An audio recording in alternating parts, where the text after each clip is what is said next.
Thank you for the opportunity of an opening statement. And I'd like to make a few comments before we get to your questions. It's fair to say that AWI has had a difficult few months, mostly caused by me. I'd like to address some of those issues, but more importantly, I'd like to emphasise how committed we are, and I am, to delivering good outcomes for wool growers. As Chairman, I take my responsibility very seriously.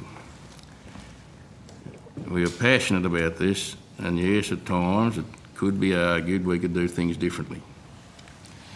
I acknowledge I have critics in the industry. You don't do these jobs without getting criticism. At all times, we endeavour to make sure we invest growers and government levies with the utmost probity and accountability.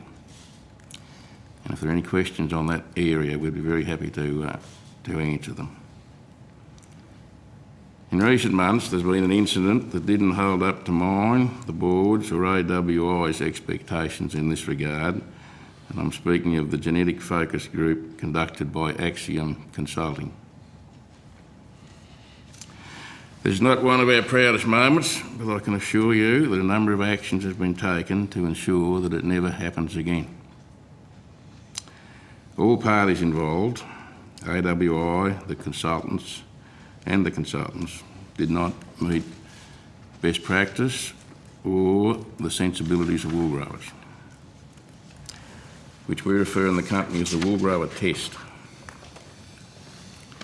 Now, Axiom has written to the participants involved and apologised for the misunderstanding about the way the whole process was conducted and reaffirmed confidentiality. AWI has written to all Australian wool growers and explained the situation. I have also written to the participants of the focus group. I observed and apologised. Never before have meetings been held in a room with a one-way mirror. This was all very strange to me when I went to observe the process. If the AWI board knew such a room was booked, it would never have taken place. We don't do things this way. It was my mistake not to insist to be in the room. I take responsibility for that. When I got there and they said, you've got to go over here and observe, I should have then said, no, this is not the way we do things. I was advised by staff and the consultants to go in that room to observe. And I shouldn't have. I should have said, no, we don't do it like this. And I apologise for it. My presence not being fully declared by Axiom Consulting as an AWI observer is not the way I operate. Those that know me know I do not hide. I'd like to table those letters now into Hansard. Please, Peter.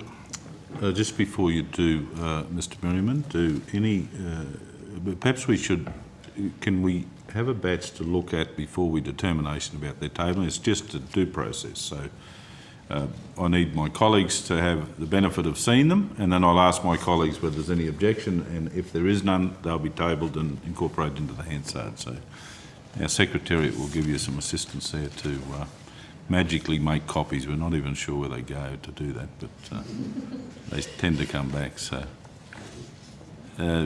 you're welcome to continue, Mr. Merriman, if you don't need the benefit of us having read that just at the moment. Okay. Now, we have acted on the concerns raised. The CEO has requested an investigation into the matter, specifically focusing on the processes undertaken. The key findings and recommendations were delivered to the board in October. The board endorsed those findings and asked the CEO to address those and report back on an implementation process. I'm sure the committee has further questions on the issue, and I'm happy to address these. I'd now like to turn to a more recent incident, and first I'd like to apologise to wool growers and anyone else who was offended by the language I recently used when speaking to a journalist. I understand it's irrelevant, his behaviour, and that I was recorded unknowingly. The language which I used was more fitting to a shearing shed.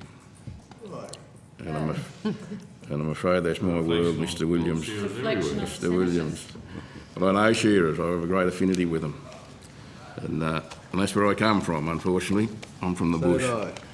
And I need a lot more polish to operate in these surroundings. History, Mr Merriman, I won't be taking issue I'd, with your use of shearer's language. The journalist was invited by AWI with a number of other journalists and about 140 wool growers to showcase the latest fibre innovations and fashion designs featuring Australian wool. This was a very good night. It was a celebration of our International Woolmark Prize, which has reintroduced designers and consumers to our fabulous fibre.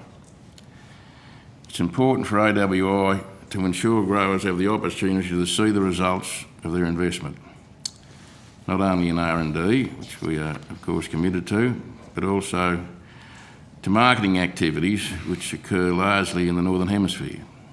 They don't see our marketing. It's over there where our market is. It's unfortunate that my intemperate comments have overshadowed the significant optimism and positive feedback on one of our key marketing activities. AWI is entrusted by the shareholders and required to make hard business decisions.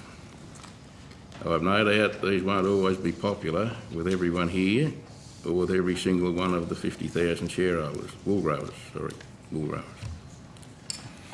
However, please don't confuse that with not being accountable, or not having wool grower returns at the front of our every decision. I'm enormously proud of our staff in our office in Sydney, the various offices around regional Australia and the offices around the world. Every one of these people work tirelessly for wool growers. The board too are very diligent in their work and get out to as many grower and industry events to represent the company as possible. In the last 2 or 3 weeks, we've had directors at functions in West Australia, South Australia, and I'll be attending a day in Temora on Friday.